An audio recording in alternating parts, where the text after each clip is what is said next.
Right now is Jared Lloyd's family arriving at his firehouse after a day of so many emotional events. Spring Valley here is the community he grew up in. And that firehouse there is where he served as a volunteer firefighter for the past 15 years. You can just imagine, in that time, he has answered countless calls. Today, he answered his last. Present arms. On March 23rd, after removing countless unconscious victims from the Evergreen Assisted Living Complex, Jared entered the building for a final time.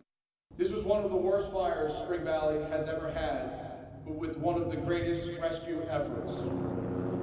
For 15 years, Jared Lloyd put his life on the line as a volunteer firefighter, joining the Spring Valley Department right after high school.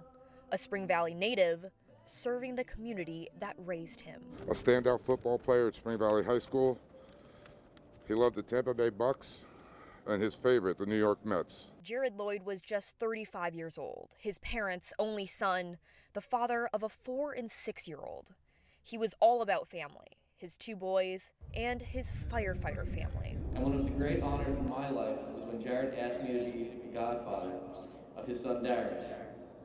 I never thought I would have to honor that duty, but rest assured, it's a responsibility that I take very seriously. His day job was with cable company Altice, News 12's own parent company. You'll remember Jared by the photos that you see today. The photos, they're not going to lie. His smile would brighten any room. The crowd seen today proved the immense impact he had on his community. Hundreds of fellow firefighters from around the country at his funeral. Hundreds more community members paying their respects on his procession to the Columbian Firehouse, where he had his ceremonial last call. Rest in peace, my brother. We'll take it from here. I love you, bub. We got it from here. His fellow firefighters continuing to serve in his name.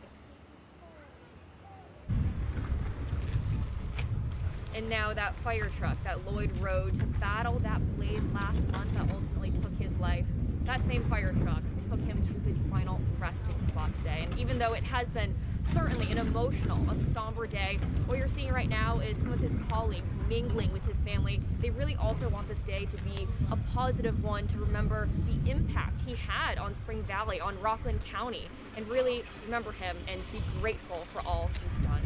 For now, in Spring Valley, Karen Hua, News 12.